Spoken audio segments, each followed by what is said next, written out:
Hey, it's me, it's Pete, with a couple of packs of 1992 Pinnacle baseball.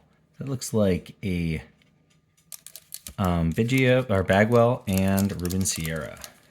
Of course, I love the packs. These Pinnacle packs with different players on the packs. I think there's maybe a small handful of different players per covers of the packs. Okay. Oh boy, these are sticky. Hey, here's one. Here's a classic. Oh boy, a little bit bricked. Oh yeah. There's Tom Glavine with the hockey gear on. I believe he'd been drafted by drafted by the Kings in the 4th round of the NHL draft. And University of Connecticut's own 3-time All-Star Charles Nagy. My 5th grade teacher for a couple days before they realized they stuck me in the wrong class was Mr. Nagy, Charles Nagy's cousin. He was an excellent teacher for those very few days. Esteban Beltre. Oh, they're sticking. Ray Sanchez. Mike Perez. Charlie O'Brien. Kelly Downs. Jose Rio.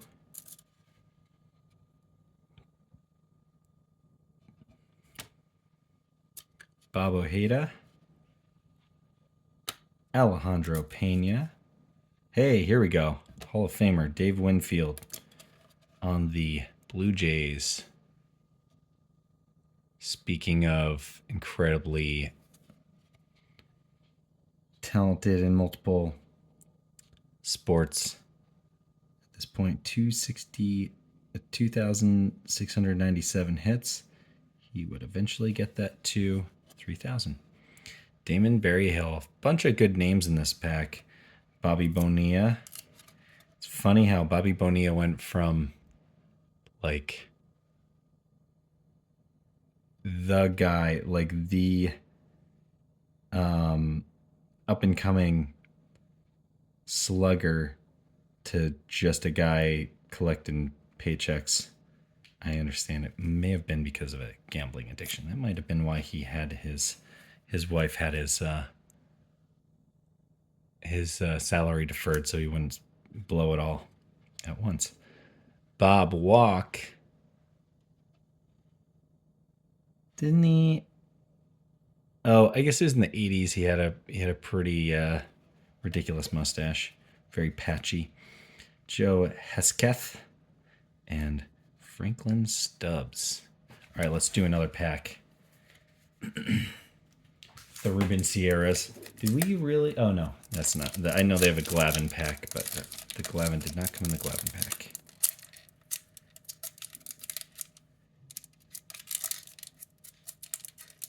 It's funny how suddenly glossy the cards became at about 1992. Before that, they were very cardboardy. And then in 97 or so, Fleer put out a set that was less glossy than even the cards from the 80s. Okay, who is this? Paul O'Neill? Sidelines? No. Jim Gott. All right, that one. I don't think I've seen that one before. That's pretty fun. All right, this was one of my favorite players from this time, David Cohn. Wait a minute. Hold on. They're having Wally Joyner look like a southpaw pitcher. That is funny. They'll have a lot of cards of pitchers hitting, but I've very rarely seen a hitter pitching. Juan Guerrero of the Astros.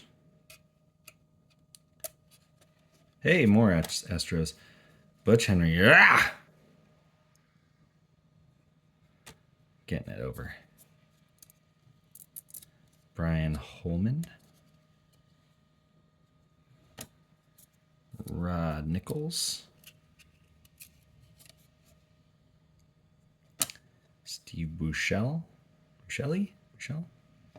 Gene Larkin of the Twins. Hey, another David Cone. Ooh, that's a good one. This is why I liked David Cone, is that there are certain players where there just weren't bad pictures of them in action.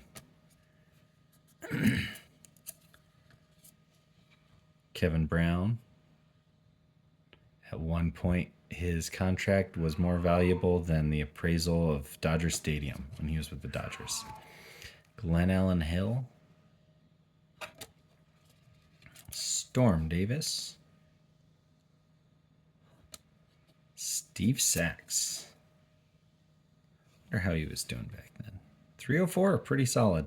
Hey, moving from the Yankees to the White Sox. That may have been the end of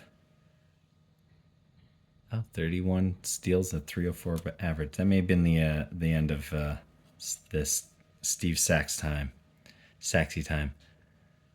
Paul Ferries and Rob Deere, who would have thrived these days as a big-time strikeout guy who could hit home runs. 179 batting average, career 218, 25 homers. Just what you want out of a 2025 DH. All right, that'll do it for today. Got a few good inserts. A couple. I think the Dave Cone was the standard one that was the best. All right, you have a good one. You get out there. Seize the day.